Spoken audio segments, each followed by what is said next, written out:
On the 20th of January, Manipur marked 600 days of violence. Over 250 lives have been lost, and more than 60,000 people have been displaced since the ethnic conflict began in May 2023. Despite occasional lulls in violence, the divide between the Meitei and Kuki communities remains deep. Efforts by the central government, including peace talks, have failed to bring a lasting resolution. In 2024, many developments took place. The revocation of former border fencing to curb illegal immigration and the destruction of 19,000 acres of poppy cultivation. Jiribam, which had remained violence-free for a year, became the new ground zero. The worst escalation occurred in November with the murder of a Khmer woman, the killing of 11 militants by security forces, and the abduction of brutal murder of 6 civilians, including 3 children by Kuki militants. Abduction became the new modus operandi of the militants, and extortion continues to plague citizens already struggling with high inflation due to blockades and buffer zone issues. Civil society groups wield disproportionate influence, while weapons remain widespread. Advanced weapons have been used in this conflict, including drones and Starlink devices. These advanced weapons also hint at the possibility of an external hand in keeping this conflict alive. AFSPA was reinstated in 6 police stations, sparking protests. Manipur also witnessed some political changes as the Congress party swept both the Lok Sabha seats from the state. For the past 600 days, Manipur has been caught in a cycle of uneasy calm and sporadic violence, with its people caught between fear and hope, yearning for the shadow of conflict to lift and peace to finally prevail. But before we get into the debate, let's ask the big questions facing us. Number one, what explains the failure to bring peace in Manipur? What makes political healing so difficult in Manipur? Have adequate efforts been made to heal the ethnic divide? Let's first listen to what Chief Minister Biren Singh had to say about peace in Manipur after 600 days of violence.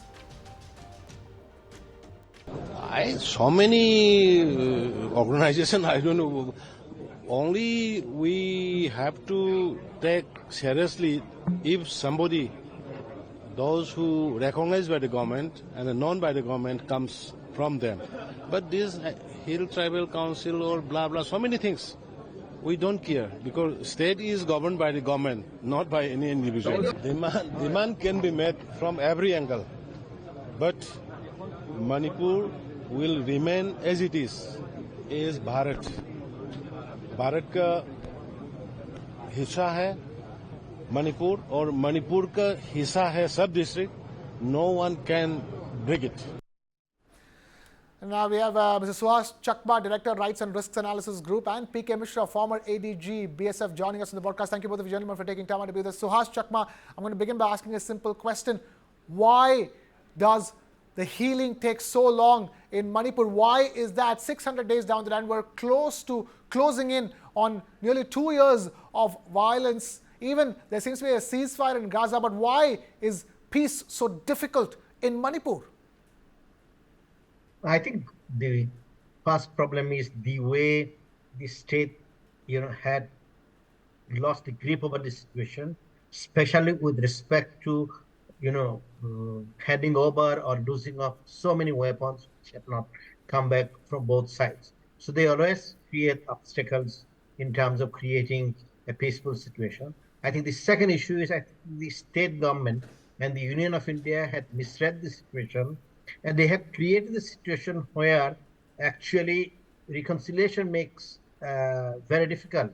It's because you have divided the hills and the valley physically by actually relocating the people from one side to the other, because state could not provide security to the Kukis in the valley and the Meiteis in the hills. So this physical division which took place and accompanied by, separate law enforcement, the state security forces for the valley and the central security forces for the hills. And I think this made reconciliation very difficult. And if you look at the riots all over the Northeast, I am not even talking about the mainland India. Usually, when this kind of riots took place, I think the largest number of riots took place in Bodoland.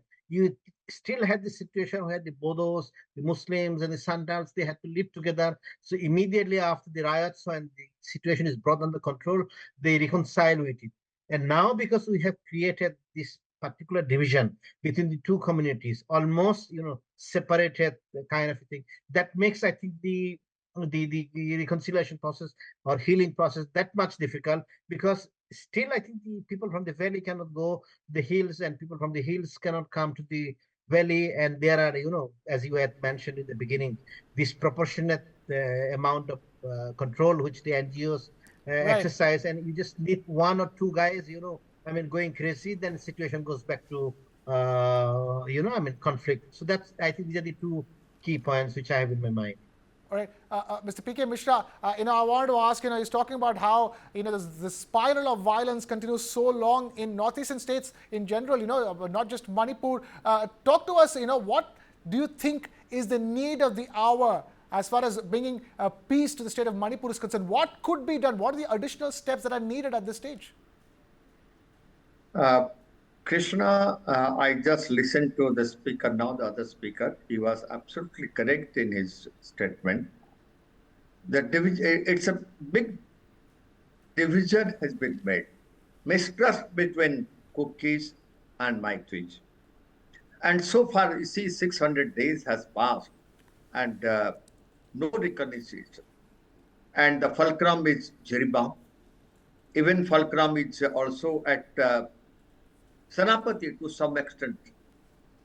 And fulcrum is between Churachandpur and Vishnupur also.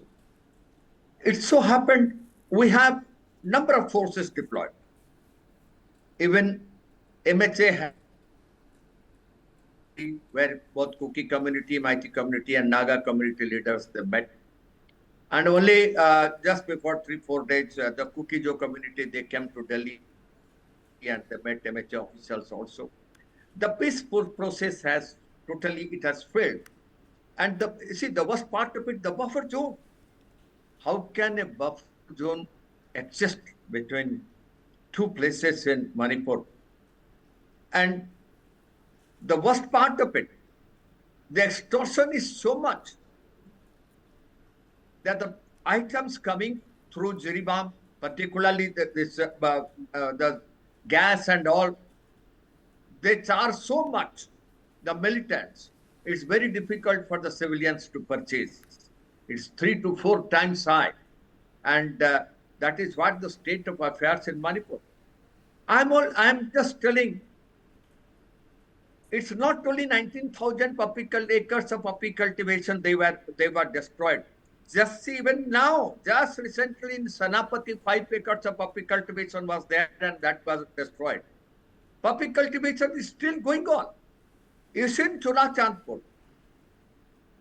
Yaba and brown sugar of 62 crores. They were just seized. Where from it came? Came from Myanmar. So the problem is Myanmar border. All right. Problem is illegal migrants.